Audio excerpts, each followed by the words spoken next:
Is your greatest challenge for this 3-week period just keeping the guys sharp?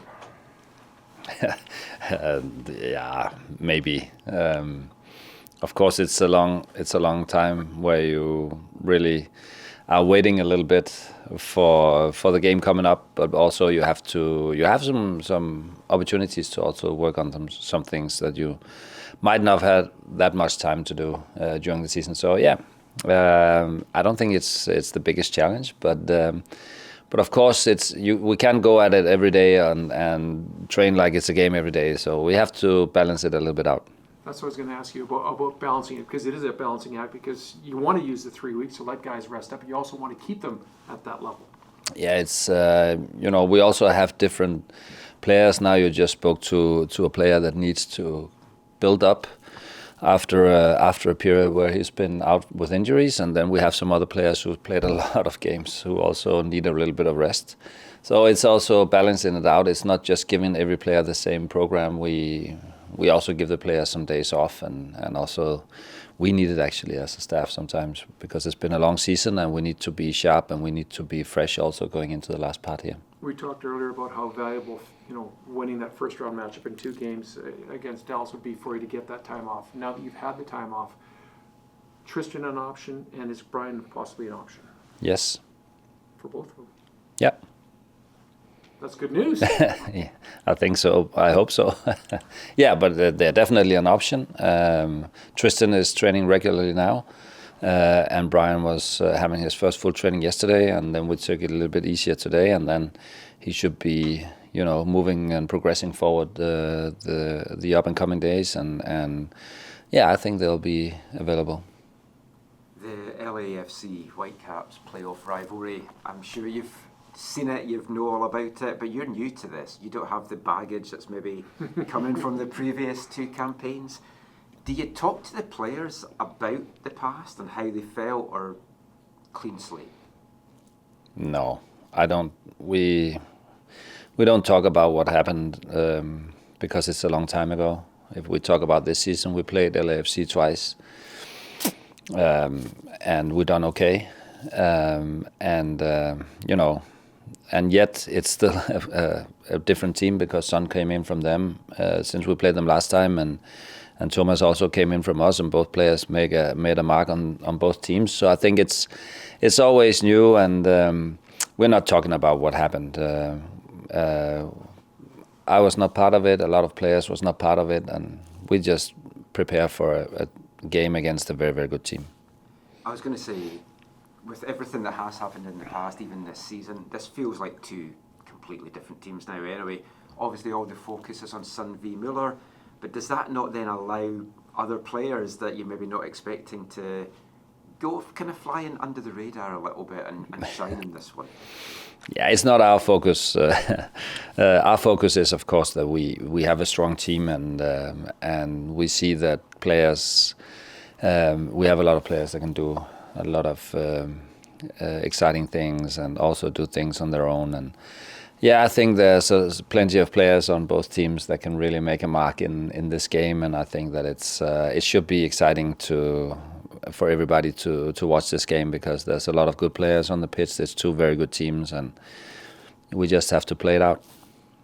You spoke after the Dallas game about the home crowd and the atmosphere. Even more for this one. We've had it before here this year already with that Miami game.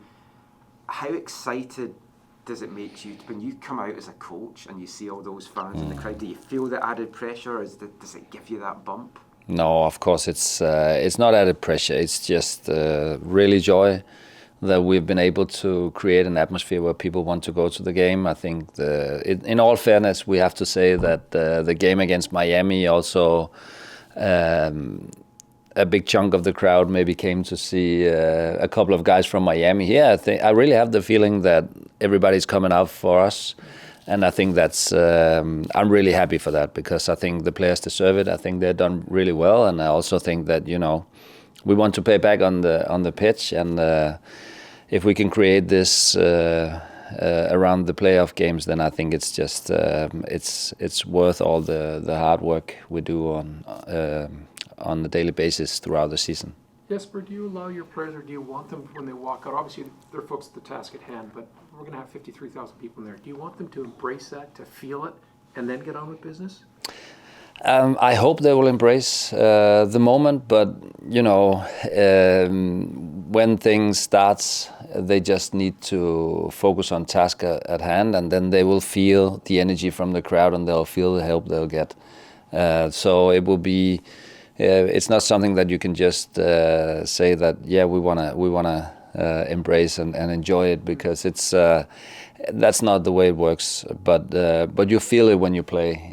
I've been fortunate enough to play some games where there's a big crowd behind you, and you feel it, and even though that it's not the top of your mind, you just have it and have that when the crowd is behind you like that. So we'll also have to make sure that they will bring energy from the stands, and we'll bring energy from the pitch to them as well. Still a lot of time before that match is played. Well, have you gone through different formations in your mind, how you want to go about doing the business, or are you going to stay the course, which you've been an attacking side and want to be the aggressor? Yeah, that's definitely our style of play, and that's our mindset, and that's how we would like to approach it. We know that we're up against a team that also has some players that can profit on, maybe sometimes live a little bit more on the counter, but I think we also have to say that we've been at our best when we have been aggressive, when we have been trying to take the initiative in the game, and then sometimes it's not that easy, because the opponents are also well prepared and are also a good team. So we will see how it plays out, but we'll definitely be ready for it, and we'll also try and see if we can force things our way. Is it killing you like it's killing everybody else that's taken so long to get to this match? It's just like, let's go. Yeah, but it's no, we just prepare, and but not over things too much, also because we have a long time in between the games. We know how we want to play and how we usually play, and that's what brought us here. Now we just have to tune the last details in, so we be having also the best possible strategy for the game. When you arrived to where you are now, when you're wandering around the city, are you seeing more love for the team? Do you see that there's more Whitecaps memorabilia around, or jerseys, or flags, or whatever? Yeah, I would say I do. Yeah, I see kids around with Whitecaps shirts, and I also see people have some. It could be a hat or it could be something that indicates that they are now Whitecaps. And maybe I didn't see it that much in the beginning. Maybe it's just a feeling, but yeah, I do. Great. Awesome. That's good. That's good. Wow.